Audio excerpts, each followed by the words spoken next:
Hello everyone, मैं प्रदीप कुमार आगाज IAS institute में आप सभी का स्वागत करता हूं। तो आइए आज के इस वीडियो में हम लोग बात करने वाले हैं भारतीय अर्थव्यवस्था।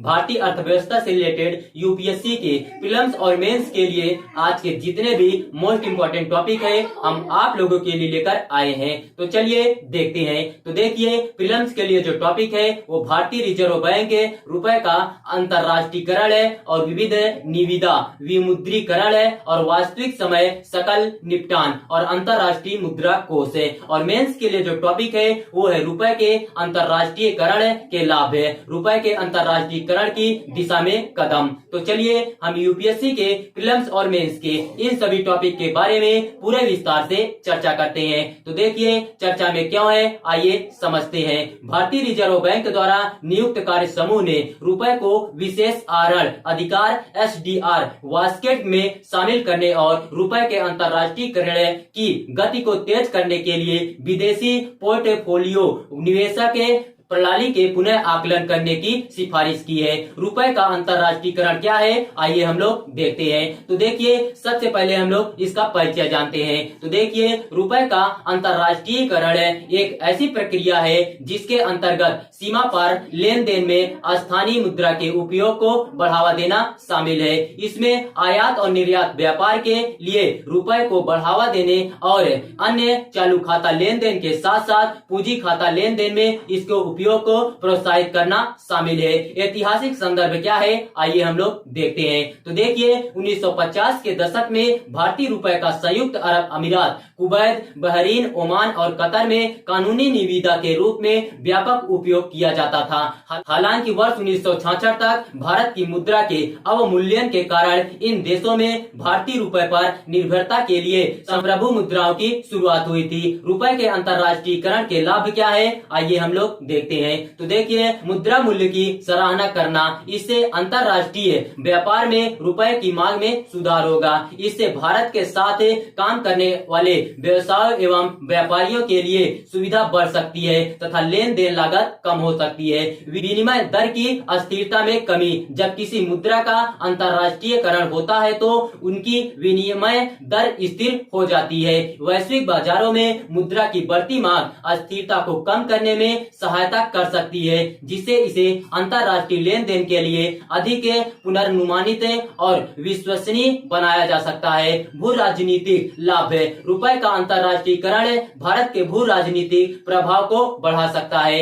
यह अन्य देशों के साथ आर्थिक संबंध को सुदृढ़ कर सकता है, विपक्षीय व्यापार समझौते को सुविधाजनक बना सकता है तथा राजनीतिक संबंधों को बढ़ावा दे सकता है। चुनौतियां, सीमित अंतरराष्ट्रीय मांग क्या है, आइए हम लोग समझते हैं। तो देखिए वैश्विक विदेशी मुद्रा बाजार में रुपए की दैनिक औसत हिस्सेदारी केवल 1.6% के आसपास है, जबकि वैश्विक माल व्यापार में भारत की हिस्सेदारी लगभग 2% है। परिवर्तनीयता संबंधी चुनौती क्या है, आइए हम लोग देखते हैं। तो देखिए भारतीय मुद्रा INR पूरी तरह से परिवर्तनीय नहीं है, जिसका अर्थ है कि पूंजी लेन देन जैसे कुछ उद्देश्यों के लिए इसकी परिवर्तनीय पर प्रतिबंध है। यह अंतरराष्ट्रीय व्यापार एवं वित्त में इसके व्यापक उपयोग को प्रतिबंधित करता है। विमुद्रीकरण का असर क्या है, आइए हम लोग समझते हैं। तो देखिए वर्ष 2016 में विमुद्रीकरण हाल ही में 2000 रुपए के नोट के प्रयोग पर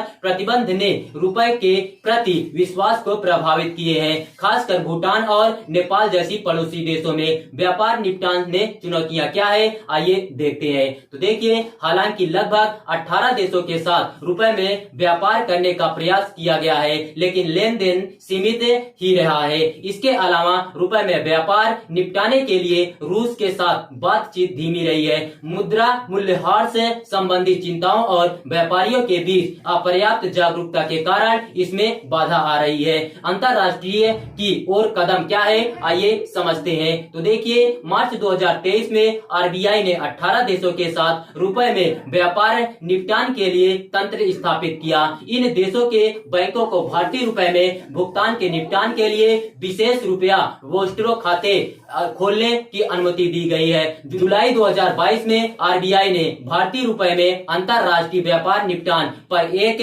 परिपत्र जारी किया। आरबीआई ने रुपए में वाम वाणिज्यिक उधार विशेष कर मसाला बांड को सक्षम बनाया। रुपए के अंतरराष्ट्रीयकरण को गति देने हेतु उपाय क्या है, आइए देखते हैं। तो देखिए, पूर्ण परिवर्तनीयता और व्यापार समझौता। रुपए का लक्ष्य पूर्ण परिवर्तनीयता होना चाहिए, जिससे भारत और अन्य देशों के बीच वित्तीय निवेश की मुक्त आवाजाही संभव हो सके। भारतीय निर्यातकों और आयातकों को रुपए में चालान लेन देन के लिए प्रोत्साहित करने से व्यापार निपटान औपचारिकता के अनुकूल है। तरल बांड बाजार आरबीआई को विदेशी निवेशकों और व्यापार भागीदारों के लिए निवेश विकल्प प्रदान करते हुए अधिक तरल रुपए बांड बाजार विकसित करने पर ध्यान केंद्रित करना चाहिए। इसके अतिरिक्त रुपए के अंतरराष्ट्रीयकरण की गति को बढ़ाने के लिए विदेशी पोर्टफोलियो निवेशक एफपीआई व्यवस्था को फिर से व्यवस्थित करने की आवश्यकता है। आरटीजीएस प्रणाली का विस्तार अंतरराष्ट्रीय लेन देन को निपटाने के लिए रियल टाइम में ग्रॉस सेटलमेंट आरटीजीएस प्रणाली का विस्तार किया जाना चाहिए। साथ ही भारत में रुपए का उपयोग करने वाले विदेशी व्यवसायों को कर प्रोत्साहन प्रदान करने से इसके उपयोग को बढ़ावा मिलेगा। मुद्रा स्वैप समझौते आइए समझते हैं। जैसा कि श्रीलंका के साथ देखा गया है, मुद्रा स्वैप समझौते बढ़ने से रुपए में व्यापार और निवेश लेन देन की सुविधा प्राप्त होगी। आत्मविश्वास बनाए रखने के लिए स्थिर विनिमय दर व्यवस्था के साथ साथ सुसंगत और पुनर्नुमानित मुद्रा जारी करने की साथ पुनर्प्राप्ति आवश्यक है। एसडीआर बास्केट में शामिल करना। रुपए को विशेष आहरण अधिकार एसडीआर में शामिल करने के लिए प्रयास किया जाना चाहिए, जो प्रमुख मुद्राओं की बास्केट के आधार पर अंतरराष्ट्रीय मुद्रा कोष आईएमएफ द्वारा बनाई गई एक अंतरराष्ट्रीय आरक्षित संपत्ति है। साथ ही भारतीय सरकारी बांड आईजीबीएस को वैश्विक सूचकांकों में शामिल किया जा सकता है, जिससे भारतीय ऋण बाजारों में विदेशी निवेश आकर्षित होगा। चीन के अनुभव से सबक है। renminbi के अंतरराष्ट्रीयकरण के लिए चीन का दृष्टिकोण भारत के लिए मूल्यवान अंतर्दृष्टि प्रदान करता है। चरणबद्ध दृष्टिकोण आरक्षित मुद्रा के रूप में इसके उपयोग की दिशा में आगे बढ़ने से पहले चीन ने धीरे धीरे चालू खाता लेन देन और चुनिंदा निवेश लेन देन के लिए renminbi के उपयोग को सक्षम किया। अपतटीय बाजार आइए समझते हैं। डी में सम बांड और अपतटीय आरएमबीडी बांड बाजार जैसे अपतटीय बाजारों की स्थापना ने अंतरराष्ट्रीयकरण की प्रक्रिया को सुविधाजनक बनाया। नोट आइए समझते हैं। तो देखिए, विदेशी पोर्टफोलियो निवेश, इसमें विदेशी निवेशकों द्वारा निष्क्रिय रूप से रखी गई प्रतिभूतियां और अन्य वित्तीय संपत्तियां शामिल है। यह किसी देश के पूंजी खाते का हिस्सा है और इसे बीओपी पर प्रदर्शित किया जाता है। यह निवेशक को वित्तीय परिसंपत्तियों का प्रत्यक्ष स्वामित्व प्रदान नहीं करता है। एफडीआई की तुलना से अधिक तरल, अस्थिर और जोखिम भरा है। इसे अक्सर हार्ड मनी के रूप में भी जाना जाता है। उदाहरण है stock, bond, mutual fund, exchange traded fund.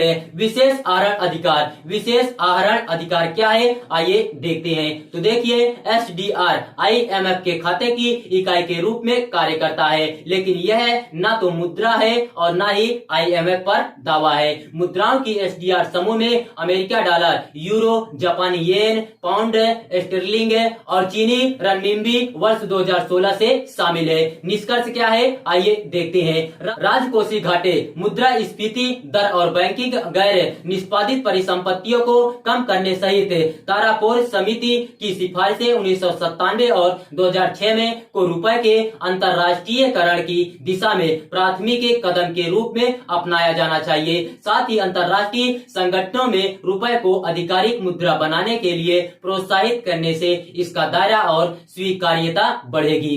तो देखिए, अगर आप लोगों को इसका पीडीएफ चाहिए तो इसका पीडीएफ हम आप लोगों को टेलीग्राम चैनल पर अपलोड कर देंगे। टेलीग्राम चैनल का नाम है आगाज आईएएस इंस्टीट्यूट और टेलीग्राम चैनल का लिंक हम इस वीडियो के डिस्क्रिप्शन में भी दे देंगे। आप यहां से भी जाकर टेलीग्राम चैनल को ज्वाइन कर सकते हैं और पीडीएफ डाउनलोड कर सकते हैं।